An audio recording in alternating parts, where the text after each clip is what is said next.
마태복음 18장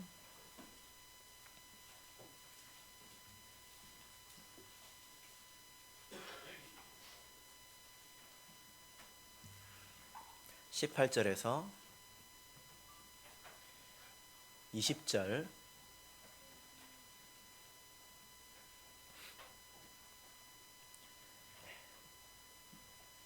우리 같이 읽겠습니다. 시작. 진실로 너희에게 이르노니 무엇이든지 너희가 땅에서 매면 하늘에서도 매일 것이요 무엇이든지 땅에서 풀면 하늘에서도 풀리리라. 진실로 다시 너희에게 이르노니 너희 중에 두 사람이 땅에서 합심하여 무엇이든지 구하면 하늘에 계신 내 아버지께서 저희를 위하여 이루게 하시리라. 두세 사람이 내 이름으로 모인 곳에는 나도 그들 중에 있느니라. 아멘. 네, 오늘 이 시간은 합심하여 구하라 라는 제목으로 먼저 하나님 말씀을 증거하겠습니다. 우리가 영은혜를 앞두고 이것저것 준비해야 될 것이 많습니다. 또 지난주에는 교회 대청소도 했죠. 그러나 영은혜 준비 가운데서 가장 중요한 것은 기도로 준비하는 것입니다. 그래서 우리가 기도로 준비하고 또 응답을 받는 과정 가운데서 우리 믿음이 성장하게 되지요. 이때 우리가 어떻게 기도하느냐, 또 어떤 내용을 가지고 기도하느냐, 이것을 명확하게 아는 것이 아주 중요합니다. 먼저 우리가 기도할 때 어떻게 기도해야 될까요?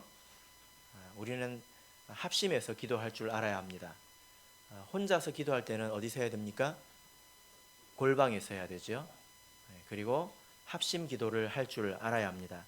18절을 보시면요, 무엇이든지 너희가 땅에서 매면 하늘에서도 매일 것이요 무엇이든지 땅에서 풀면 하늘에서도 풀리리라. 마치 이 말씀을 보면 우리 땅에서 교회에서 하는 대로 하나님께서 들어주신다라는 말씀처럼 이렇게 들리지요. 이 말씀의 의미가 무엇일까요? 마태복음 16장 19절을 보겠습니다. 마태복음 16장 18절 19절 말씀을 보겠습니다. 땅에서 매면 하늘에서도 매이고 땅에서 풀면 하늘에서도 푸신다. 이 말씀의 뜻이 무엇일까요? 우리가 그러면 다음 주 로또 복권에 당첨되기로 합심하면 이제 되는 것일까요? 아니겠죠. 자, 18절 19절 읽겠습니다. 시작.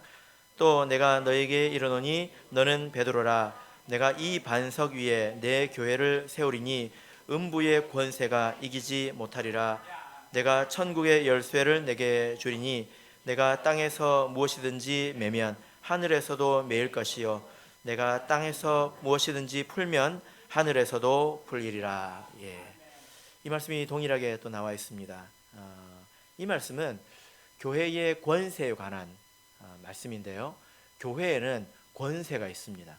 뭐가 있다고요? 권세가 있습니다. 힘이 있습니다. 어떤 권세가 있습니까? 우리 참예수교회에 정치적인 권세가 있습니까? 없는 것 같아요.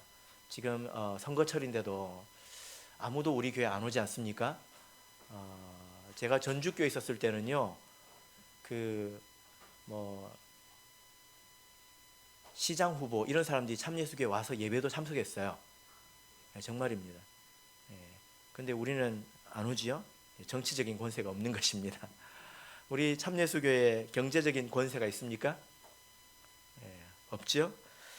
교회 권세가 무엇입니까? 이 말씀을 보니까 천국의 열쇠를 우리에게 주셨다는 것입니다. 18절을 보시면 음부의 권세가 이기지 못하리라 이렇게 되어 있는데, 음부의 권세라고 말할 때 이 권세는 다른 말로 표현할 때 원어를 보면 문이라고 되어 있습니다. 문, 열고 닫는 문이죠. 그래서 우리 교회의 권세는 천국 문을 열어주고 닫아줄 수 있는 권세가 있다는 거예요. 그래서 이방인이 천국에 들어가려면 반드시 이 교회를 통해서 교회에 들어와서 갈 수밖에 없습니다. 이 세상 다른 곳에는 천국 문을 열어줄 그럴 곳이 없죠.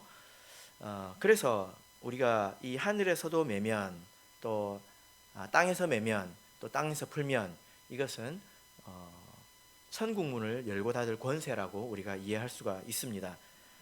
마태복음 18장 18절도 마찬가지죠. 우리가 그렇게 이해를 해야 합니다. 그래서 이 18절 전후 문장을 읽어보면 15절을 보십시오. 어떤 맥락에서 갑자기 이런 말씀을 하셨을까요? 15절을 보시면 내 형제가 죄를 범하거든 이것입니다. 그리고 21절을 보십시오. 그때 베드로가 나와 가로되 주여 형제가 내게 죄를 범하면. 그래서 앞뒤에 뭐가 있습니까?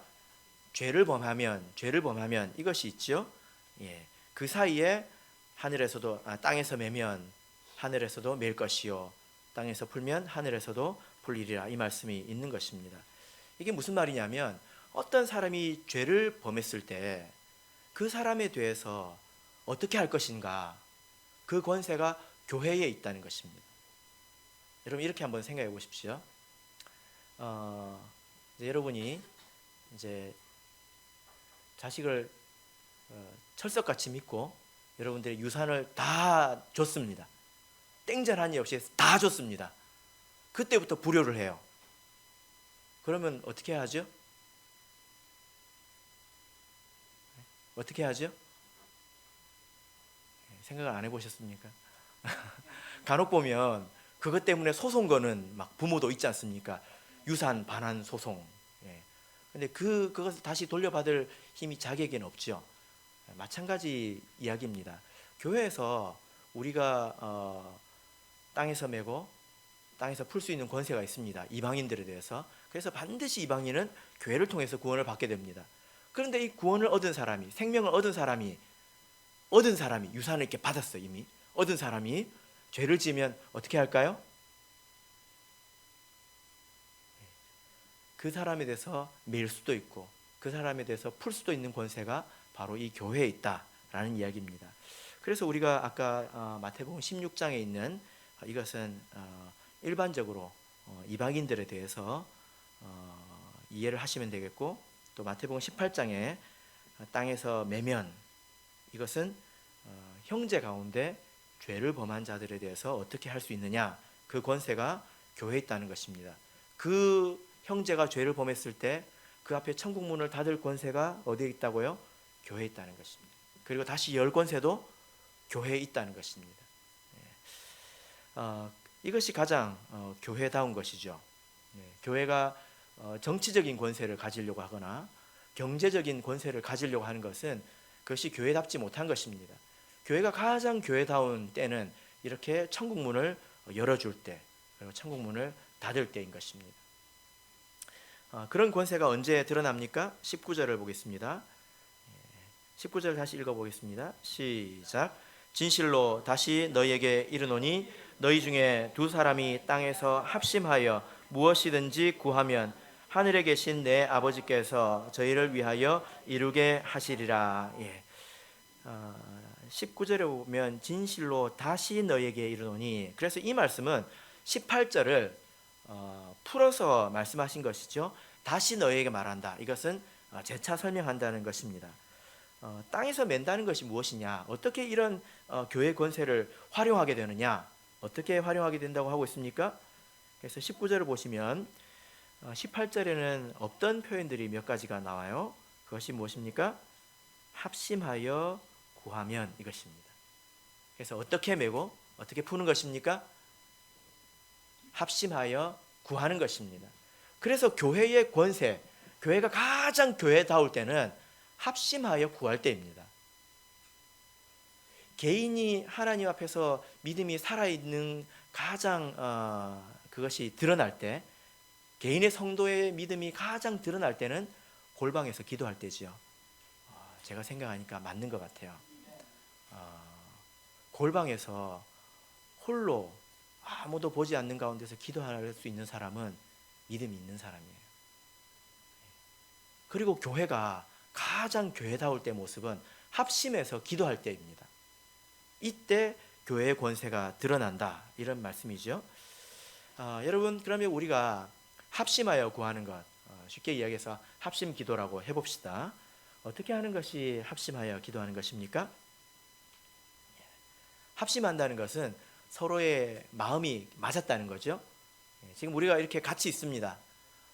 이 자리에서 같이 기도하면 그것이 합심 기도일까요? 그렇습니까? 그렇지 않죠? 합심 기도라는 것은 마음이 합하는 것입니다. 이 합심이라는 그 합심하여, 이 단어를 조사해 보면 마태복음 20장에 다시 한번 등장하는데, 마태복음 20장 2절을 보겠습니다.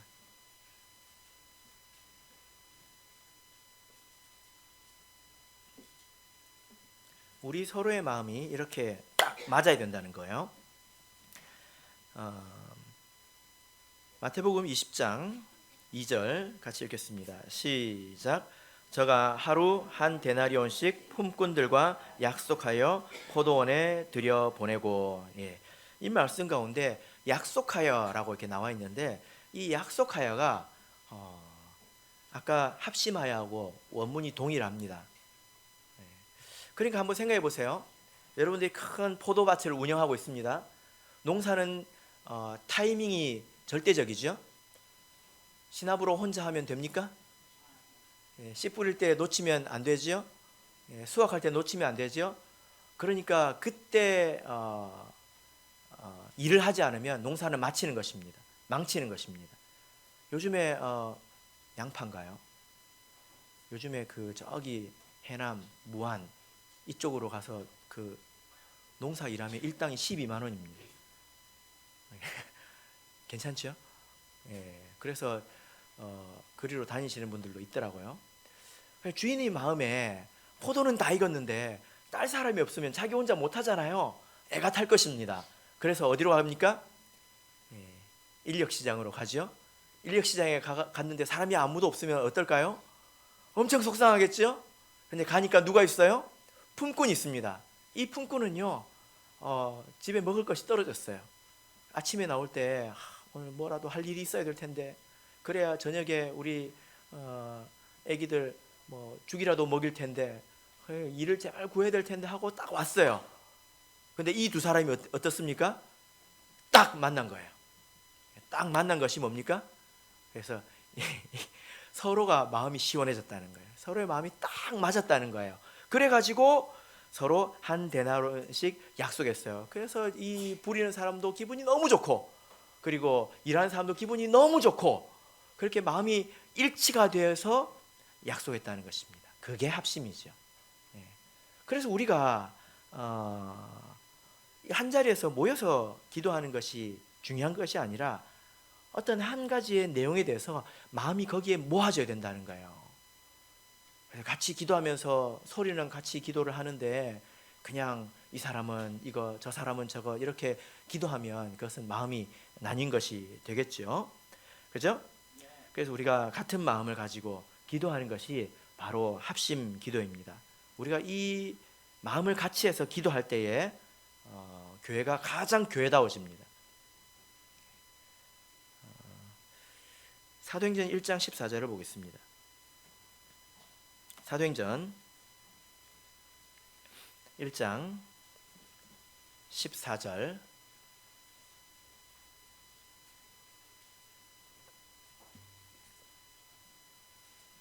사도행전 1장 14절 같이 읽겠습니다. 시작. 여자들과 예수의 모친 마리아와 예수의 아우들로 더불어 마음을 같이하여 전혀 기도에 힘쓰니라. 이것이 바로 가장 교회다운 모습이죠. 그래서 우리가 비록 작은 수라고 할지라도 우리가 마음을 모아서 기도할 때에 가장 교회다운 교회가 되는 것입니다. 신도에도 마찬가지고요, 교회도 마찬가지입니다. 아무리 사람이 많아도 마음이 나뉘면 전혀 사탄이 두려워하지 않는 그런 미약한 교회가 되는 것이지요. 그런데 중요한 것은요, 초대교회 우리 사도교회 성도들은 합심 기도를 모여서 했다는 거예요. 자, 우리 마음을 모아서 각자 집에서 기도합시다. 이렇게 했을까요? 그러지 않았습니다. 초대교회 성도들은 어떻게 기도했다고요? 합심 기도를 어떻게 했다고요? 모여서 했다고요. 정말 그럴까요? 예, 아까 우리가 14절 더불어 마음을 같이하여 전혀 기도에 힘쓰니라 했죠. 12절 13절을 읽어보십시오. 13절 제일 마지막 부분을 보면 다 거기 있어 라고 말하고 있죠. 다 거기 있었다. 한 자리에 모였다는 것입니다. 그 다음에 사도행전 2장 1절을 보겠습니다. 2장 1절 같이 읽겠습니다. 2장 1절 읽겠습니다. 시작. 오순절 날이 이미 이름에 저희가 다 같이 한 곳에 모였더니. 예. 그리고 성령 받는 장면이 나오지 않습니까? 자, 여러분 보세요. 합심 기도를 성도들이 어떻게 했습니까? 모여서 했습니다. 46절을 보겠습니다. 46절 읽겠습니다. 시작. 날마다 마음을 같이하여 성전에 모이기를 힘쓰고 집에서 떡을 떼며 기쁨과 순전한 마음으로 음식을 먹고. 예. 여기 마음을 같이하여 어떻게 했다고요? 성전에 모이기를 힘썼다는 것입니다. 여러분 기도는 꼭 모여서 해야 될까요? 꼭 교회 와서 해야 될까요? 물론 절대적인 것은 아닙니다. 그러나 우리가 모이지 않으면 마음이 잘 합해지지 않습니다. 여러분 문자로 마음이 모입니까? 예, 오늘 우리 누구를 위해서 기도합시다. 그런 마음이 모입니까? 이 자리에 모여서 같이 이야기를 듣고 같이 기도해도 마음을 모으려면 힘을 써야 되는데 어떻게 집에서 마음이 모이겠습니까? 그것은 특별한 거죠. 일반적인 게 아니라는 것입니다. 그래서 지금까지 이렇게 돌이켜보면 우리 교회 많은 역사들을 이렇게 돌이켜보면 하나님의 은혜가 언제 나타났는지 생각해 보십시오. 모여서 합심해서 기도할 때 나타났습니다. 거의 틀림이 없습니다. 그래서 우리 교회가 가장 교회다운 것은 주의 전에 모여서 마음을 합해서 기도하는 것입니다. 문제는요, 지금 이 세상이 너무 분주하고 또 너무 자기밖에 모르는 세상이 되어서 마음을 합하는 것이 참 어려워졌다는 것입니다. 그죠? 우리 교회도 그래요. 누가 죽을 일이 생겼다면 마음이 합해집니다. 근데 그거 가지고 되겠습니까? 지금 거제교회 공빌립 집사님이 교통사고를 당해서 말로만 듣던 외상응급센터인가, 그 북한군이 귀순할 때 총 맞아가지고 간 데 있잖아요. 거기를 가셨습니다. 정말로 대학병원 응급실에서도 안 되는 사람이 가는 곳이거든요. 거기를 가셨어요. 그랬더니 그 부산에 있는 데 가셨는데 해운대 교회 성도들이 5시부터 새벽 2시까지 수술을 했는데요. 정말로 감사한 것은 대동맥이 터졌습니다. 심장에 대동맥이 터지면 10중 8구는 죽는데요. 정말로 감사한 것은 그 옆에 있던 근육이 그 혈관을 감싸가지고 대동맥이 터졌는데도 피가 새지 않았대요. 그래서 굉장히 위급한 고비를 한 고비 넘겼습니다. 그때 우리 성도들이 새벽 2시까지 그 자리를 지켜줬습니다. 우리 교회 빌립 집사님은 거제교회 아닙니까? 해운대 교회 성도들이 그 자리를 지켜줬어요. 또 이야기를 들어보니까 같이 집사님이 된 어떤 분은 원주교회에서 부산까지 새벽에 갔다가 왔대요. 얼굴을 볼 수 있는 것도 아닌데 갔다 왔대요. 여러분 만약에 이렇게 생각해 보십시오. 내 자녀가 이렇게 교통사고를 당해서 혹은 내 남편이 내 아내가 이렇게 교통사고를 당해서 이렇게 병원에 있을 때 누가 이렇게 와서 마음을 합해서 기도해 주면 여러분 마음이 어떨 것 같아요? 눈물 나게 고맙죠. 그러지 않겠습니까? 그죠? 예. 제가 오늘 집사님의 아내 되시는 자매님하고 통화를 해봤는데 그 이야기를 하시면서 너무 감사해 하더라고요. 그런데 이렇게 한번 생각해 보십시오. 그러면 우리가 그런 문제로만 마음이 합해지는 교회라면 어떨까요? 그런 문제가 있어야 마음이 합해진다면 좋은 교회라고 할 수 있을까요? 그럴 수 없습니다. 정말로 좋은 교회는 뭐냐면 더 성숙한 문제를 놓고 마음이 합해지는 교회입니다.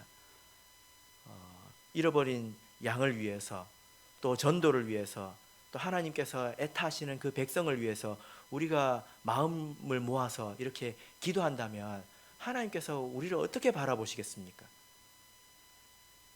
이렇게 한번 생각해 보십시오. 내 가족이 병들어서 이렇게 위독할 때에 성도들의 기도의 힘으로 그 고비를 넘겼습니다. 얼마나 감사하겠습니까? 근데 우리가 하나님께서 탕자의 아버지의 심령으로 바라볼 영혼들이 얼마나 많이 있습니까? 그런 사람들을 위해서 이 자리에 모여서 기도한다면 하나님께서 정말로 기뻐하실 것입니다. 그런데 그렇지 않더라는 거예요. 이렇게 성숙한 문제 가지고는요, 마음이 잘 안 합해져요. 그래서 우리 교회가 정말로 교회다운 교회가 되려면 이런 문제로 마음이 합해져야 되겠죠. 그래서 마음이 합해져서 모이기가 어렵지 않아야 됩니다. 잘 모일 수 있어야 합니다. 그리고 마음을 합해서 기도해야 하는 것입니다. 그래서 히브리서 10장 25절을 보면 모이기를 패하는 어떤 사람들의 습관과 같이 하지 말고 오직 권하여 그날이 가까움을 볼수록 더욱 그리하자. 말세가 되면 사람들이 자기를 사랑하고 자기밖에 모르고 다른 사람들의 고통과 눈물과 하나님의 그 애통함에 대해서 무관심하게 되지요. 근데 우리는 그러지 말자는 거예요. 그래서 어떻게 해야 됩니까? 모이기를 힘써라, 이렇게 권면을 하고 있습니다. 그래서 누군가 만약에 저한테 목사님 꼭 교회 와서 기도해야 돼요, 꼭 모여서 기도해야 돼요 라고 물어본다면 제가 이렇게 답변을 드리고 싶습니다. 하나님의 은혜를 정말로 받기 원한다면 모이기를 힘쓰는 것이 낫다는 것입니다. 지금 우리 청주교회가 이번 주부터 영은회가 있고요, 이번 주 저녁에 일주일간 8시에 모여서 30분간 기도합니다. 이 정도는 할 수 있어야 되지 않을까요? 물론 어려운 일이 있겠지만 하나님을 생각할 때 우리가 이 정도 할 수 있어야 합니다. 우리가 피곤하고 바쁘고 그런 것은 다 있지만 정말로 교회다운 교회는 이런 데 모여지는 교회예요. 그래서 합심 기도를 통해서 우리가 하나님의 능력을 체험하고 은혜를 입어야 우리가 그 다음에 기도할 수 있는 사람이 되는 것입니다. 그러면 우리가 이렇게 합심 기도할 때에 무엇을 위해서 기도해야 될까요? 무엇을 어떻게 기도해야 될까요? 로마서 8장 26절 27절을 보면 우리가 마땅히 빌 바를 알지 못하나 이렇게 기도하고 있죠. 말씀하고 있죠. 그래서 우리가 기도할 때는 하나님에 대해서 열린 마음을 가져야 합니다. 맞죠? 하나님에 대해서 열린 마음을 가지고 그리고 정말 기도해야 될 내용인지 하지 말아야 될 내용인지 우리가 생각하면서 기도해야 되는 것입니다. 자, 여러분, 우리 공빌립 집사님이 이렇게 교통사고를 당했습니다.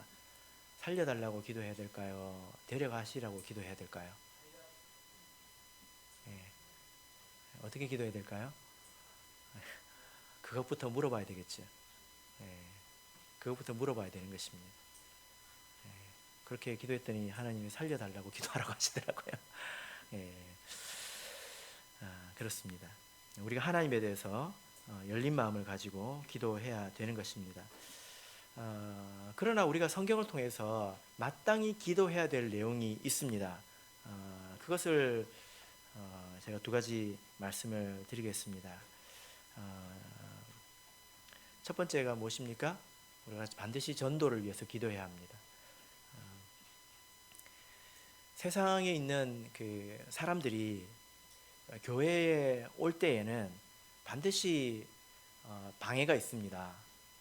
그래서 하나님의 도우심이 없이는 이것이 제대로 될 수가 없습니다. 교회에 오는 과정에서, 그리고 교회에 와서 하나님 말씀을 들을 때에 성령의 감화 감동이 있어야 합니다. 하나님께서 그 길을 지켜주셔야 합니다. 여러분 그런 체험 해보셨습니까? 사단의 방해가 있다. 결정적인 순간에 사탄이 발목 잡는 것 경험해 보신 적 있습니까? 있어요.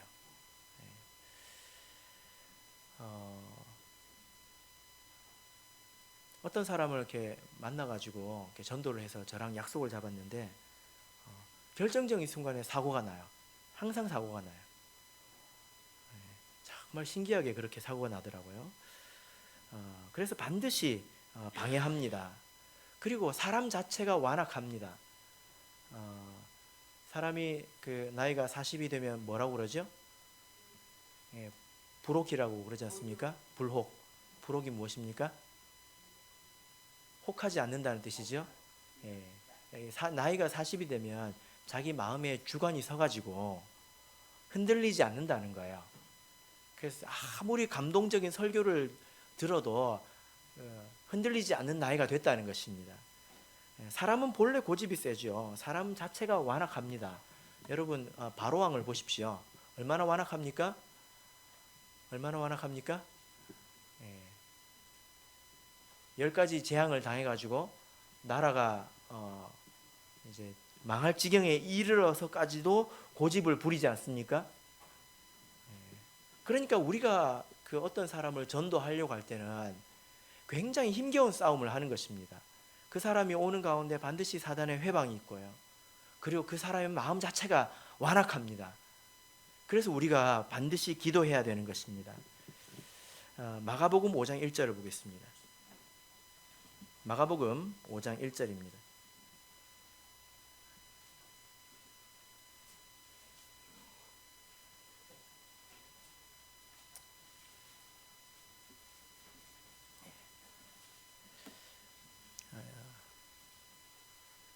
마가복음 5장 1절부터 4절까지를 보겠습니다. 마가복음 5장 1절에서 4절 읽겠습니다. 시작. 예수께서 바다 건너편 거라사인의 지방에 이르러 배에서 나오심에 곧 더러운 귀신 들린 사람이 무덤 사이에서 나와 예수를 만나다. 그 사람은 무덤 사이에 거처하는데 이제는 아무나 쇠사슬로도 맬 수 없게 되었으니 이는 여러 번 고랑과 쇠사슬에 매었어도 쇠사슬을 끊고 고랑을 깨트렸음이로라. 그리하여 아무도 저를 제어할 힘이 없는지라. 여러분 이런 사람 보신 적 있습니까? 여러분 집에 있죠? 흉악히 귀신 들려가지고 정말로 이런 사람이 아니라 이런 마음이라는 거예요. 고집 부리는 마음, 또 세상에 매여 있는 마음, 이런 것을 우리가 제어할 수 없다는 것입니다. 겁을 줘도 안 되고 구슬려도 안 되고 이렇게 해도 안 되고 저렇게 해도 안 되고 그런 사람을 볼 때 있죠? 고집 부리는 사람, 절대로 고집을 꺾지 않는 사람 있죠? 어디 있습니까? 우리 집에 가면 있죠? 예, 알아들으셨습니까? 예.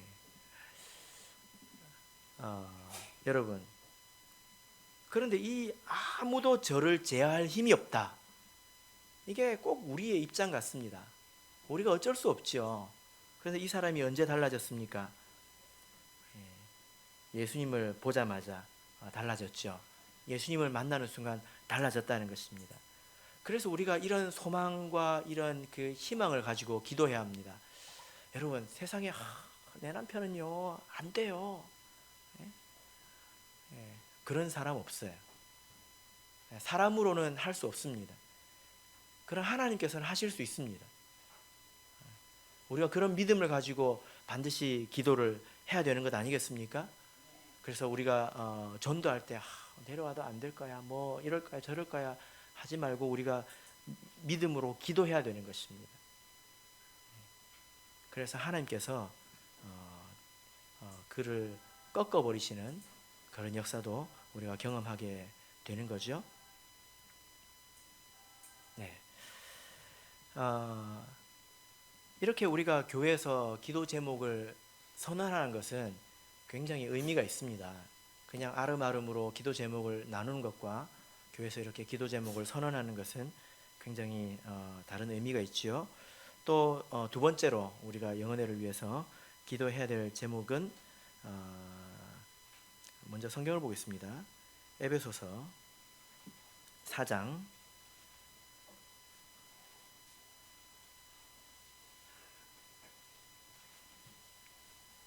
17절에서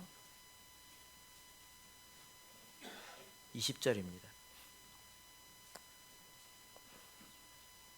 에베소서 4장 17절에서 20절까지 말씀을 같이 읽겠습니다.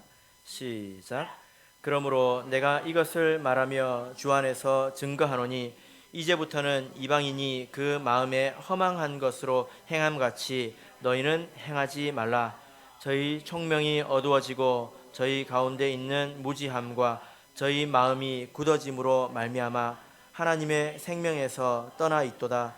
저희가 감각 없는 자 되어 자신을 방탕에 방임하여 모든 더러운 것을 욕심으로 행하되 오직 너희는 그리스도를 이같이 배우지 아니하였느니라. 아멘. 우리가 두 번째로 기도할 것은 우리 믿음 안에 있는 성도들 가운데서도 마음이 굳어져서 허무한데 마음을 집착하는 그런 우리 성도들을 위해서 기도하는 것입니다. 우리 성도들이 알면서도 고치지 않는 그런 고집스러운 모습이 있죠. 우리가 어떻게 할 수 있겠습니까? 우리가 할 도리가 없습니다.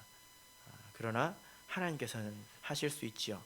그래서 이번 영혼의 기간 동안에 하나님께서 말씀으로 감화 감동하여서 그 심령이 근본부터 변화될 수 있도록 하는 것입니다.